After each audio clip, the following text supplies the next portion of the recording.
Aloha and good evening, everyone. Thank you.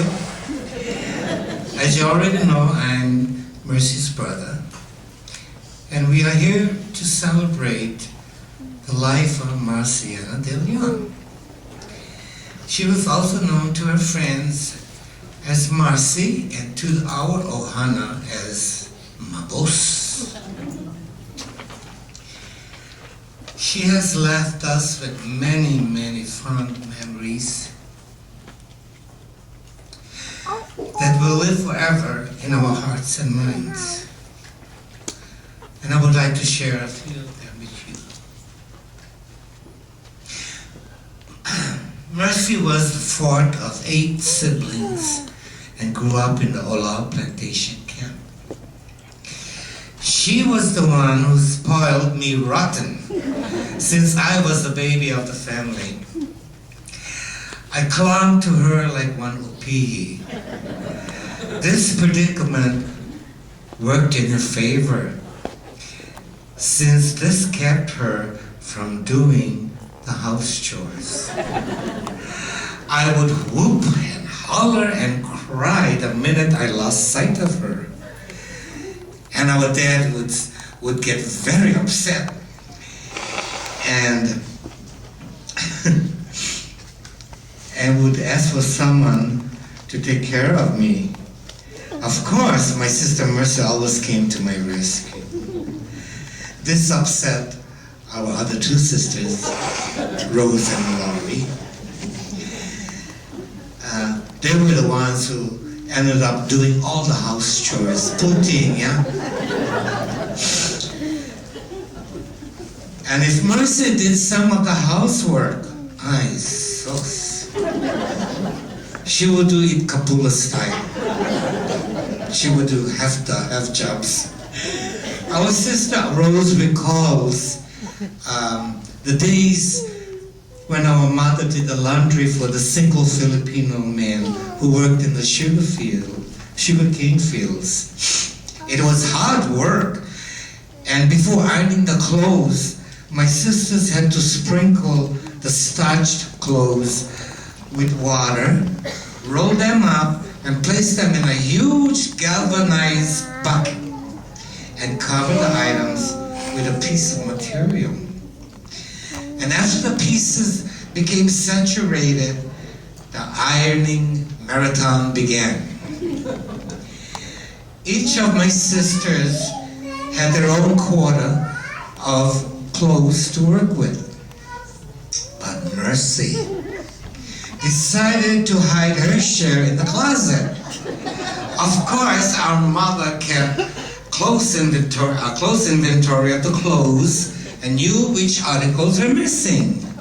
She found the missing items in the closet, and they were full of mildew. Ay, caramba. I'm sure our mom gave her the business. Mercy loved to dance, and I guess we can call her the Jeribot Queen.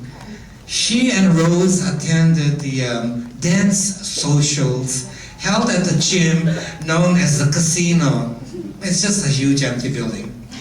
This was where she met her late husband, Albert, who was in the military at the time. Their favorite song during the war era was I'll Walk Alone. After a lengthy courtship and with approval of our parents, they were married. Before starting a family of their own, they cared for 2 foster children for a very brief period. Mercy and Albert had 5 children. They were all females. Sandy, Alberta, Susan, Danette, and Eloise. Mercy and Albert yearned for a male offspring. And after the 6th attempt, oh my God, they hit the jackpot. Clayton burst into the scene. Mercy and Albert's family was now complete. I had the opportunity of watching the children grow up since I would occasionally babysit for them. Mercy worked as a roommate at the Nanaloa Hotel, and she was a very strict disciplinarian. The children were assigned house chores, and they were to be done before she got home. Naturally, they played instead of doing their chores, but they would hustle and complete their chores just before Mercy arrived home. You did not break any of the rules. If you did, oh boy, you suffered the consequences. Mercy loved to travel. She and Albert traveled to the mainland and also did the Las Vegas scene. They even moved to Las Vegas, but as the saying goes, there's no place like home. So they moved back to Hilo. Thank goodness. Mercy became an avid bowler when she and Albert became involved with the senior bowling league. Mercy was a very excellent cook and baker. She did everything from scratch. None of the box things, you know. When she baked, she rarely measured the ingredients. She simply threw every ingredient into a bowl, and the end result was a perfect product. I would sit and watch in amazement whenever she cooked or baked. Her biscuits was always a treat, so tender and flaky. And the German chocolate cake and rum cake were great, great treats. Mercy loved music. She had many favorite tunes from country to ballads. She also had a great sense of humor, and we had a few good laughs. I will miss her laughter. Mercy was such a caring person. I recall when I was a youngster, she and Al would purchase Easter baskets and give them to me and our sister Rosa's children. I always look forward to that special occasion. Thank you, Mercy, for being such a loving sister. Salamat. This is not the end, but a new beginning as Mercy embarks on a new journey. A journey that will take her to a very special place in paradise, where she will be reunited with her husband, Albert. We love you and we miss you tremendously. Godspeed.